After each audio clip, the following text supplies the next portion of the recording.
our Chiranjeevi Garu to please speak a few words. Chiranjeevi Garu.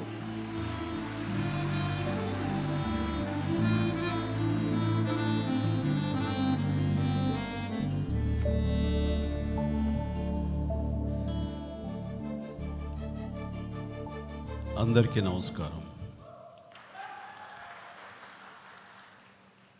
చాలా హృదయంగా జరుగుతున్నటువంటి ఈ చక్కటి సభలో మీ కరతాళ ధ్వనుల మధ్య ఈ అవార్డు తీసుకోవటం నాకు ఎంతో ఆనందం కలిగిస్తుంది. Before that I would like to thank my guru, my mentor and my source of inspiration, Sri Amitabh Ji. Whenever a good thing happens to me, whenever a good occasion occurs in our family, or any awards comes to me like this, he is the first person who gives messages, good wishes and blessings somehow or other. And sometimes, on our request, he presents like this in person. I'm really so fortunate to have such a big star of our India to be here when I was given this award. And when I was given Padma Bhushan Award in 1.5 decades before, the whole film industry is felicitating me. That time he was a chief guest. I cannot forget that, the words what he said. Of course, just now you all witnessed in this area of mine. Chiranjeevi, the king of Indian cinema. That time I was shaken. I don't have any words to say. I was totally become speechless and I was literally overwhelmed. I don't know that day did I respond properly or not, did I say thanks to him or not, I don't remember it all. I was in a different plane altogether. And today I would like to say, keeping that incident in my mind, the words came from the Badshah, the Sahanshah, Badshah, an emperor of our Indian cinema. That is Sri Bachchan Ji. Thank you so much for encouraging me with your words, sir. Your words means a lot to me. And each moment with Sri Amitabh Bachchan is very valuable to me. When I did first Hindi film, Pratibandh, in 1990, I'm very much eager to show that film, not whole Hindi film industry, that one and only my idol, my guru, Sri Amitabh Bachchan Ji. Soul. In that theater, I given a projection to Sri Bachchan Ji, and he and myself, we are both of us watching the movie. I was so tensed what will be his reaction after seeing the movie. He came to me and said, very powerful performance, Chiranjeevi, and very purposeful film. Done a good job, all the very best. Those words given me enormous energy, I became like a child that time. So such an encouragement right from the beginning he used to give me. So whatever occasions takes place in his house, be it is the 70 years of his birthday or some other, and whatever occasions, celebrations happens in my house, on our invitation, he used to come humbly and gives his presents and blessings. That's how we've been growing up. And here I would like to tell one thing. At the time of Saira, all of us, we thought to request Sri Amitabh Bachchan Ji to play a cameo as my guru. So everyone hesitant how to approach them, who will go and talk. So I took an initiate and I sent just a message. Whether it clicks whether he accepts, if he responds well and good. Otherwise, I want to keep quiet. I don't want to disturb him. I give this message. And then immediately he responded, yeah, Chiranjeevi, how are you? Tell me what you want. I said, we have a subject and a guru character. I've been imagining you as my guru. Please, if you kindly accept. Nothing like that. He said, yeah, definitely I'll do. So gracefully, immediately he accepted, and all of us, we felt so happy. And next I asked, sir, what's the arrangements, how to do all the arrangements, all these things, you're commuting and staying and all these things. I said, what? Don't do anything. I myself will come, I myself with my crew, I will stay in a hotel, and I'll do myself, don't worry, okay? I'm just finishing a movie within that time limit. That's how he finished. I don't know how to respond. Literally, I didn't take care of Sri Amitabh Bachchanji. He didn't allow me to do that. And then at the end of the day, last day, I was hesitantly asked him, sir, how to fulfill formalities and how to, what? There's formalities. No formalities. What are you talking, Chiranjeevi? You are my friend. Just for the love and affection, I've been doing this. Don't insult me, okay? That's how he has shown his love and affection being a friend. I learned so much, sir. Sir, before everyone, I'm telling from the bottom of my heart, really, I indebted a lot to you, sir, lifetime. Really, I don't know. What can I give you back, sir, other than saying humbly, thank you so much. Thank you so much, sir. And God should give you enormous strength and health. Long live Amitabhji. Thank you so much being here, sir. Thank you, making all of us so happy with your presence. Really, all of us, once again, thank you so much, sir. And then, ఇక సాధారణంగా మనకు ఒక తెలుగులో ఒక నానుడు ఉంది, ఇంట గెలిచి రచ్చ గెలవాలి అని. నా విషయంలో నేను రచ్చ గెలిచి ఇప్పుడే ఇంట గెలిచానేమో అనిపిస్తుంది. దానికంటే ముందు నేను ఆర్టిస్ట్గా డే బై డే గ్రో అవుతున్న సమయంలో బయట ఆడియన్స్ నుంచి అందరి నుంచి చాలా చక్కటి ప్రశంసలు వస్తుంటే నేను ఇంటికి వెళ్ళినప్పుడు మా నాన్నగారు ఎవరన్నా సినిమా చూసి పొగుడుతారా చూస్తే ఆయన ఎప్పుడు పొగిడేవాళ్ళు కాదు. అలా చూసి వచ్చావాదా అని అట్లా ఎప్పుడు ఎన్ని సంవత్సరాలైనా ఎన్ని సినిమాలు అయినా సరే బయట నాకు ప్రశంసలు వచ్చాయి, కానీ ఇంటికి వెళ్ళేసరికి ఆయన ఏమీ పొగిడేవాడు కాదు. నాన్నకి నటన అంటే చాలా ఇష్టం, కానీ నా నటన నచ్చలేదా ఏంటి, ఏమి పొగడరు ఏమిటి, ఏమి ప్రశంసించరు ఏంటి అని అనిపిస్తుండేది. సో ఒకరోజు వెళ్ళినప్పుడు నా కవర్ పేజీలన్నీ తోటి మ్యాగజైన్స్ ఉన్నాయి అక్కడ, వాటిని చూస్తున్నారు. నేను రాగానే తీసి పక్కన పడేశారు. అవి బాగున్నాయి కదా, బాగున్నాయిరా అని ఒక మాట అంటారేమో అంటే అనలేదు ఆయన. సరే లోపలికి వెళ్ళి అమ్ముంది, అమ్మ ఏంటమ్మా ఎప్పుడు నాన్న ఒక మాట అనరు, బాగుందనరు, ఇంట్లో వాళ్ళు కనుక పొగిడితే అదే వేరు కదా, ఆ దారే వేరు కదా, బయట ఎన్ని పొగడ్తలు వచ్చినా బయట రచ్చ ఎంత గెలిచినా సరే ఇంట గెలవమంటారు, ఇంట్లో ఏంటమ్మంటే లేదురా నాన్న చాలా పొగుడుతారు, ఇంటికి రాగానే అబ్బాయి ఏం చేశాడు నా కొడుకు, అద్దరు కొట్టేశాడు అద్ది అంటూ ఆయన 2-3 బూతు పదాలు కలిపి, అది మామూలుగా సంస్కృతం వస్తుంటుంది ఒకటి అలవోకగా, ఆయన అవన్నీ కలిపి మాట్లాడుతుంటారు, చాలా ఇదిగా ఉంటారు. కదమ్మా ఇప్పుడు కూడా చూడు అంటే, లేదురా నేను అడిగాను మీరు ఆ విషయం వాడికి చెప్పచ్చు కదా అంటే, లేదే బిడ్డల్ని తల్లిదండ్రులు పొగడకూడదు, ప్రశంసించకూడదు, అది వాళ్ళకి ఆయుక్షీణం అని చెప్పేసి ఆ రోజు అనిపించింది, అయితే నేను ఎప్పుడో ఇంట గెలిచాను అనమాట, అలాగే రచ్చ కూడా గెలిచాను. అలాంటిది నా సినీ ప్రస్థానం సంబంధించి ఈ ఫిల్మ్ ఇండస్ట్రీలో నేను ఫస్ట్ రచ్చ గెలిచాను. కానీ పరిశ్రమలో గెలిచే అవకాశం, పరిశ్రమ అంటే నా ఇల్లు అనుకుంటే, ఈ పరిశ్రమలో గెలిచే అవకాశం వజ్రోత్సవాలు అప్పుడు వచ్చింది.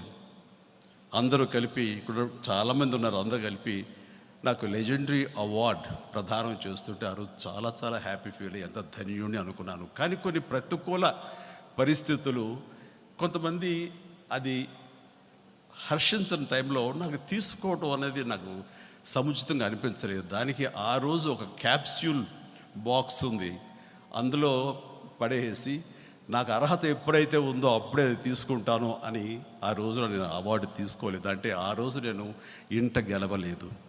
ఈరోజు ద గ్రేట్ ఏఎన్ఆర్ అవార్డు నాకు వచ్చిన రోజున, ఈ అవార్డు నేను పుచ్చుకున్న రోజున, అది అమితాబ్ బచ్చన్ గారి చేతుల మీదుగా పుచ్చుకున్న రోజున నా మిత్రుడు, నా సోదరుడు మనస్ఫూర్తిగా ఆహ్వానిస్తూ ఈ అవార్డుకి మీరు అన్ని రకాల అర్హత ఉంది తీసుకున్న రోజున ఇప్పుడు అనిపిస్తుంది, ఎస్ నేను ఇంట గెలిచాను, రచ్చా గెలిచాను.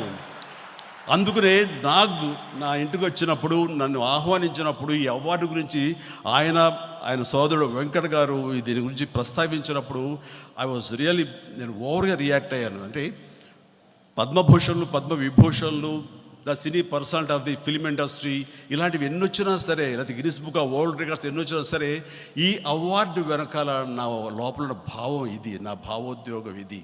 నా వాళ్ళను గుర్తించి, నా వాళ్ళు నా ఇంట ఇలాంటి ప్రశంసలు, ఇలాంటి అవార్డులు వచ్చిన రోజున అది నిజమైన అచీవ్మెంట్, అది అని నేను ఫీల్ అయ్యాను. అది ఈ రోజున మనస్ఫూర్తిగా అనుభవిస్తాను. అందుకనే నాకు ఈ అవార్డు మామూలు అవార్డు కాదు, ఇది ప్రత్యేకమైన ఉంది. ఎందుకు ప్రత్యేకం అని చెప్పేసి, ఎందుకు అన్నింటి అవార్డులు మించిన ఈ అవార్డు గొప్ప అవార్డు అని నేను ఫీల్ అవుతాను అన్నది నేను ఈ రోజు స్టేజ్ మీద చెప్పాలనుకున్నాను, చెప్పాను. అందుకే నాకు ఆ మాట అన్నాను. చాలా చాలా ఆనందంగా ఉంది. అండ్ ఇక్కడ అమ్మ గురించి ప్రస్తావించాను కూడా, అమ్మ ఎదురుగా ఉంది. ముఖ్యంగా అమ్మని ఇక్కడ ఈ ఫ్రంట్ సీట్లో కూర్చోపెట్టడానికి ప్రధానమైన కారణం ఏంటంటే, ఇక్కడ ఉన్నటువంటి లేదా మన తెలుగు రాష్ట్రాల్లో లేదా ప్రపంచపరంగా ఎన్టీ రామారావు, క్షమించాలి మహానుభావుడు, ఆయన పేరు కూడా వచ్చింది, సంతోషం. ఏఎన్ఆర్ గారి ఫ్యాన్స్ ఎవరైనా ఉంటే కనుక వాళ్ళు సీనియర్ మోస్ట్ ఫ్యాన్ అమ్మ ప్రజెంట్. ఇప్పుడు ఎలాంటి ఫ్యాన్ అని మీతో ఒక ఇన్సిడెంట్ నేను షేర్ చేసుకోవాలి. ఆ మహానుభావుడికి అమ్మ మొగల్తూరులో నిండు గర్భిణిగా ఉంది. చాలా పెద్ద ఆవిడే కాదు, ఇంకా మైనర్ బాలికే, 15 నుండి 16 వచ్చినాయి. గర్భం నెలలు నిండిని. కడుపులో ఒక జీవి, ఈ చిరంజీవి ఉన్నాడు. అమ్మ తన కోరిక వెలుబుచ్చింది. ఏమండి, మా నాగేశ్వరరావు గారి సినిమా రిలీజ్ అయింది, వెళ్ళి చూడాలి. మళ్ళీ 1 or 2 months అయితే కనుక డెలివరీ అయితే ఇంకా నేను బయటికి పంపరు, నేను చూసే అవకాశం లేదు, నేను చూడాలి అని. అమ్మ మొగల్తూరులో ఉండేది, వాళ్ళ పుట్టింట్లో. నర్సాపురం దాటి పాలకొల్లు వెళ్ళాలి. అక్కడ నాన్నగారు అక్కడ థియేటర్లో చూపించి తీసుకురావాలి. ఇంత కష్టం, జట్కా బండిలో వెళ్ళాలి, బస్సు పెద్ద వసతి లేదు, ఎప్పుడో కానీ ఆ రోడ్ అంటే రావు. ఏమైనా సరే తీసుకెళ్ళినట్టు జట్కా బండి ఏర్పాటు చేశారు. ఆ సినిమా రోజులు మారాయి, పెద్ద సూపర్ హిట్ సినిమా రోజుల్లో. అండ్ జట్కా బండిలో వెళుతూ ఉంటే ఆ గతుల రోడ్డు మీద 25-30 feet వెడల్పులేని ఆ రోడ్లో సరిగ్గా అనుకోకుండా అప్పుడే నర్సాపు నుంచి ఒక బస్సు మొగల్తూరు వైపు ఎదురు వస్తుంది. దానికి దారి ఇచ్చే దాని క్రమంలో ఆ జట్కా బండి కొంచెం దారి తప్పింది, పక్కన పడింది. పక్కన పట్టక పొరలో దొర్లింది కురంతో సైతం. దాంతో అమ్మ నాన్న అందరు కింద పడ్డారు. నాన్న కంగారు, కడుపుతో ఉంది, ఏమైపోతుంది ఏంటంటే గవ్వ అమ్మని లేవదీసి అన్ని రకాల సపరీలు చేసి, ఎట్లా ఉంది ఏంటంటే పర్వాలేదు బాగానే ఉంది అంతే అంది. ఇంక ఇంటికి వెళ్ళిపోదాం పద అంటే, సినిమాకే వెళ్ళాలి. వెళ్ళచ్చలు ఇంకో వద్దు అంటే, లేదు ఆయన సినిమా చూడాలి అని చెప్పేసి అమ్మ అరే సరే తీసుకెళ్ళినంత అబ్బా చూసింది ఆ సినిమా, ఇంత ఇంటికి వచ్చింది. ఆ తర్వాత 1-2 నెలల్లో నన్ను బయటపడేసింది. ఇది అంత పిచ్చి అమ్మకి సినిమాలన్నా, ముఖ్యంగా నాగేశ్వరరావు గారి సినిమాలన్నా. ఆ రకంగా బహుశా నాగేశ్వరరావు గారి మీద నాకు కూడా అభిమానాన్ని అమ్మ ద్వారా, ఆ బ్లడ్ ద్వారా వచ్చిందేమో తెలీదు. నాకు బిగినింగ్ నుంచి కూడా అక్కినేని నాగేశ్వరరావు గారి సినిమాల్లో డ్యాన్సులు అంటే మాత్రం చాలా ప్రత్యేకమైన ఇది. అది సినిమాల పేర్లు నాకు అంతగా గుర్తురాటది, కానీ నడుమవే వయ్యారి, హంస నడకదాన అనే సాంగ్ కానివ్వండి, లేకపోతే అయ్యయ్యో బ్రహ్మయ్య అనే సాంగ్ కానీ, దసరా బుల్లోడ్ సాంగ్స్ కానీ, what not every song, Prema Nagar కానీ, ఇవన్నీ కూడాను ఆయన పాటలు వస్తే కనుక నాకు తెలిసిన పద్ధతిలో నేను డ్యాన్స్లు వేసుకుంటూ ఉండేవాడిని. అంత నిజంగా నాకు డ్యాన్సెస్లో నాకు సోర్స్ ఆఫ్ ఇన్స్పిరేషన్ ఎవరైనా అంటే కనుక అది అక్కినేని నాగేశ్వరరావు గారు. అలాగా ఆయన డ్యాన్సులు చూస్తూ అవన్నీ అనుకరిస్తూ కూడా నేను చాలా ముందుకు వెళ్ళాను. అలాంటి నాగేశ్వరరావు గారు ఎవరైతే నాకు అభిమానమైనటువంటి డాన్సర్గా ఉండేవారు, అభిమాన నటుడుగా ఉండేవారు, అలాంటి నాగేశ్వరరావు గారు నా గురించి ఫిల్మ్ ఇండస్ట్రీకి వచ్చిన తర్వాత సుమా చేసేటువంటి ఇంటర్వ్యూలోని మనం చూస్తున్నాం. ఆయన ఏమన్నారు ఇందాక, నాకు ఎముకలు ఉన్నాయమ్మా కానీ చిరంజీవికి ఎముకలు లేవు. అండ్ తర్వాత ఇంకొక ఈరోజు ఇక్కడ లేదు కానీ ఇంకొక వీడియోలో ఆయన అన్నారు, నేను డ్యాన్సులు వేయడానికి ఆద్యుణ్ణి, ఈ డ్యాన్సులు అనేది ఈ ఫిల్మ్ ఇండస్ట్రీలో నేనే పరిచయం చేశాను, నేనే ఆడుతుండేవాడిని. కానీ ఆ డ్యాన్సులకి స్పీడ్ పెంచింది, గ్రేస్ పెంచింది అది చిరంజీవి. చిరంజీవి ఒక హీరోయిన్తో డ్యాన్స్ వేస్తుంటే నేను చిరంజీవిని చూస్తాను, ఆ హీరోయిన్ చూడను. అలాగ ఆకట్టుకుంటాడు నా డ్యాన్స్ తోటి అని ఆయన అంటుంటే, ఆ మాటలు వింటుంటే అవి చాలదా, నాకు ఎన్నో గొప్ప గొప్ప అవార్డులు సమానం. అలాగా ఎన్నో సందర్భాల్లో ఆయన నా గురించి ప్రస్తావిస్తూ ఉండేవారు.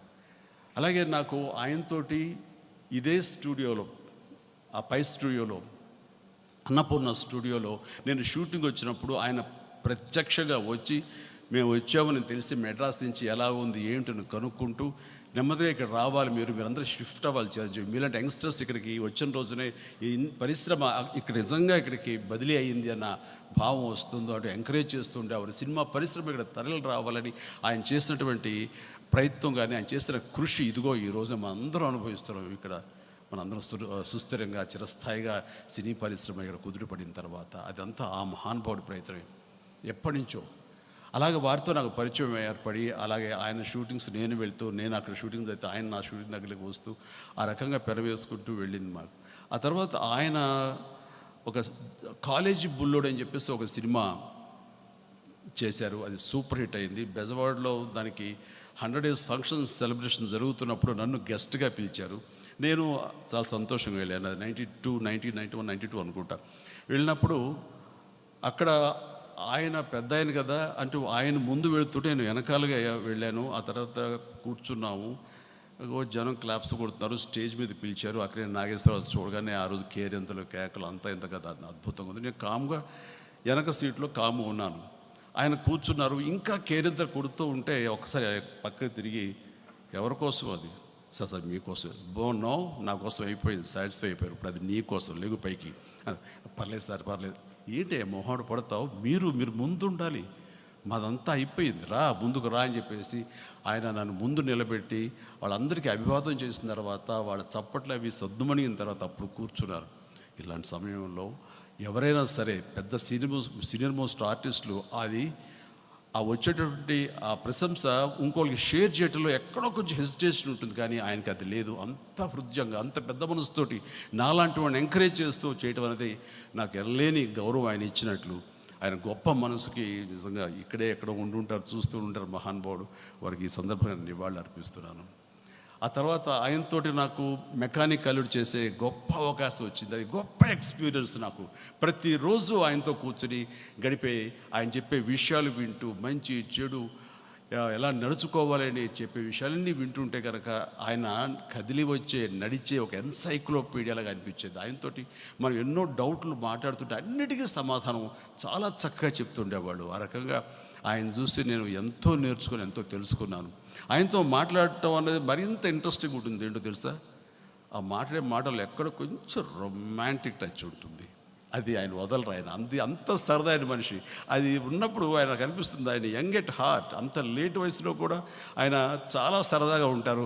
ఆనాటి ముచ్చట్లు, చిటపట చినుకులు అంటూ ఆయన పాడిన ఆ టైంలో ఆ యొక్క భావాలు, అట్లాగా హీరోయిన్తో ఉన్నప్పుడు ఆయన రొమాంటిక్ అవన్నీ కబుర్లు చెప్తుంటే కనుక ఆయనతో మరీ కూర్చుని అవ్వాలి అనిపించేది. అందుకని ఆయనకి ఇష్టమైనటువంటి కోనియాక్, క్యామో కానివ్వండి, రెమీ మార్టిన్, ఇవన్నీ కూడాను నేను ఫారిన్కి వెళ్ళినప్పుడు ఆయనకి ఇష్టం అని చెప్పేసి ఆ ఎక్సోటింగ్ తీసుకొచ్చి చాటుగా ఆయనకి ఇస్తుండే. ఎందుకండి అనేవారు. లేదు సార్ మీకు ఇష్టం తీసుకోండి, అది పెట్టండి అనేవాడు. అలా కూర్చొని ఎన్నోసార్లు కబుర్లు చెప్పేవాడు. నేను సినిమా ఇండస్ట్రీ దగ్గర నుంచి కొంతకాలం దూరం అయిన తర్వాత మినిస్టర్గా ఉన్నప్పుడు కూడా ఆనాటి పరిస్థితులు ఎలా ఉన్నాయి, ఏంటి, రాష్ట్రం విడిపోయే పరిస్థితులు ఎలా వచ్చినాయి, ఏమిటి, ఏ కారణాలు, ఇవన్నీ కూడా ఆయన బెడ్ మీద పడుకుని ఉండగా, కదలేని పరిస్థితులు ఆయన ఉండగా ఆయన్ని తోటి కూర్చుని నేను ఇవన్నీ వివరిస్తూ ఆయన కొంచెం ఉపశమనం కలిగేలా కాసేపు సంభాషించి వెళ్ళేవాడిని. నాకు ఒక ఫాదర్లీ ఫిగర్లా ఉండేవాళ్ళు. ఆయన అది ఎక్కడ ఎగ్జిబిట్ చేస్తున్న అవకాశాన్ని ఎప్పుడు రాలేదు, ఎప్పుడు చేసుకోలేదు. చాలామందికి తెలియకపోవచ్చు, కానీ వారి కుటుంబ సభ్యులందరికీ తెలుసు నేను ఆయన ఎంతగా ప్రేమిస్తాను. ఆ తర్వాత ఆ ప్రేమ నెక్స్ట్ నాగ్ మీదకి నాకు వచ్చింది. నాగార్జున నాకు ఎంతో ఇన్స్పిరేషన్. ఇది ఆరోగ్యం కీపప్ చేయడంలో కానీ, ఆరోగ్య సూత్రాలు పాటించడంలో కానీ, ఎక్సర్సైజ్ చేయటంలో కానీ, ఇప్పటికీ అసలు వయసు అన్నది నో మ్యాటర్.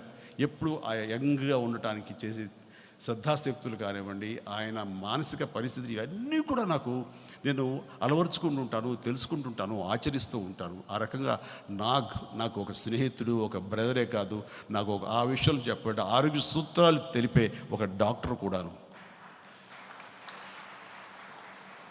చాలామంది అడుగుతుంటారు, సార్ ఇంత యంగ్గా ఇంత సరదాగా ఎలా ఉన్నారు మీరు అని. నేను చెప్పను, ఎందుకంటే అందరూ నాగార్జున దగ్గర అయిపోతారు కాబట్టి. కారణం నాగార్జున. అట్లాగా ఇప్పటికీ మేము నిన్న మొన్న కూడా మాట్లాడుకుంటున్నాం, ఏదైనా ఈ టైప్ ఆఫ్ ఫుడ్ హ్యాబిట్స్ కానీ, ఈ టైప్ ఆఫ్ మెడికేషన్స్ కానీ, ఈ టైప్ ఆఫ్ ఇవి చేసుకుంటుంటే బాగుంటుందని, ఎనర్జెటిక్గా ఉంటుందని చెప్తుంటే కనుక నాకు అన్నీ కూడా నేను గుడ్డిగా ఫాలో అయిపోతుంటాను. అందుకని ఆ రకమైనటువంటి స్నేహభావం మా ఇద్దరి మధ్య ఉండటం అన్నది, పెనవేసుకోవడం అన్నది నిజంగా ఆ భగవంతుడు నాకు ఇచ్చినటువంటి అద్భుతమైన స్నేహితుడు నాగార్జున. ఇంకా వాళ్ళ బిడ్డలు ఉన్నారంటే కనుక చైతు, అఖిల్, వాళ్ళను మనస్ఫూర్తిగా, అఖిల్ అయితే పెదనాన్న అని పిలుస్తుంటే నిజంగా బిడ్డ వాత్సల్యం అనిపిస్తుంది. వాడు నాకు మరో బిడ్డలాగా. అలాగే వాళ్ళ కుటుంబ సభ్యులు అందరూ కూడా మా కుటుంబ సభ్యులు అనిపిస్తారు. ఈవేళ అమ్మని పిలవడానికి ప్రత్యేకించి సుశీలమ్మ గారు మా అమ్మ దగ్గరికి వెళ్ళి పిలిచినప్పుడు అది నాకు అనిపించింది, ఎవరు తీసుకుంటారు ఇంత శ్రద్ధాశక్తులు, నిజమైన ఫ్రెండ్ కాకపోతే. ఆ రకంగా వారి కుటుంబ సభ్యులందరికీ వాళ్ళు చూపించే ప్రేమకు నేను దాసుని, ఆ జీవితాంతం నేను పదిలపరుచుకుంటాను. నాకు లాంటి స్నేహితుని జీవితాంతం నేను ఎలాగా పదిలంగా దాచుకుంటుంటాను. అండ్ ఈ సందర్భంగా ఒక గొప్ప అవార్డ్ అంటే, అటు రైట్ ఫ్రమ్ దేవానంద్ గారి దగ్గర నుంచి లతా మంగేష్ గారికి, అటు అమితాబ్ బచ్చన్ గారికి, రేఖకి, హేమామాలికి, శ్యామ్ బెనగల్ గారికి, కె బాలచంద్ర గారికి, ఇంత గొప్ప వాళ్ళకి ఇచ్చేటువంటి ఈ ఏఎన్ఆర్ అనే ప్రతిష్టాత్మకమైన అవార్డ్ ఈరోజు నాకు దక్కడం అనేది ఇది నా పూర్వజన్మ సుకృతంగా నేను భావిస్తున్నాను. ఈ అవార్డ్ నాకు రావటం అనేది నా జీవితం, నా సినీ జీవితానికి ఒక పూర్తి పరిపూర్ణత ఏర్పడింది అని నేను భావిస్తున్నాను. అలాంటి నాగేశ్వరరావు గారు, కొంత ప్రేమ కనిపించే నాగేశ్వరరావు గారు, కనబరిచే నాగేశ్వరరావు గారు మన మధ్య లేకపోవటం అనేది చాలా బాధాకరం. ఆయన ఎక్కడున్నా సరే ఆయన ఆత్మశాంతి చేకూరాలి, ఆయన ఆశీస్సులు మా అందరికీ నిండుగా ఉండాలని మనస్ఫూర్తిగా కోరుకుంటూ, ఈ గొప్ప అవార్డు నాకు దక్కడం, అది కూడా అమితాబ్ బచ్చన్ గారి చేతుల మీదుగా నాకు లభించడం అనేది ఇది నేను చాలా సంతోషిస్తూ, లైఫ్ టైమ్ అది I cherish this moment. And thank you so much నాకు for give me this opportunity. లాస్ట్గా ఈ కమిటీ ఏదైతే ఉందో, టి సుబ్బరామరెడ్డి గారి సారథ్యంలో ఆ కమిటీ వాళ్ళు నన్ను ఎంపిక చేయటం అనేది నాకు ఇవ్వటం సముచితం అని భావించడం చాలా సంతోషం. అలాంటి సుబ్బరామరెడ్డి గారు మా ఆప్తులు, వారికి కూడా నేను ప్రత్యేకించి ఈ సందర్భంగా ధన్యవాదాలు తెలియజేస్తున్నాను. జై హింద్.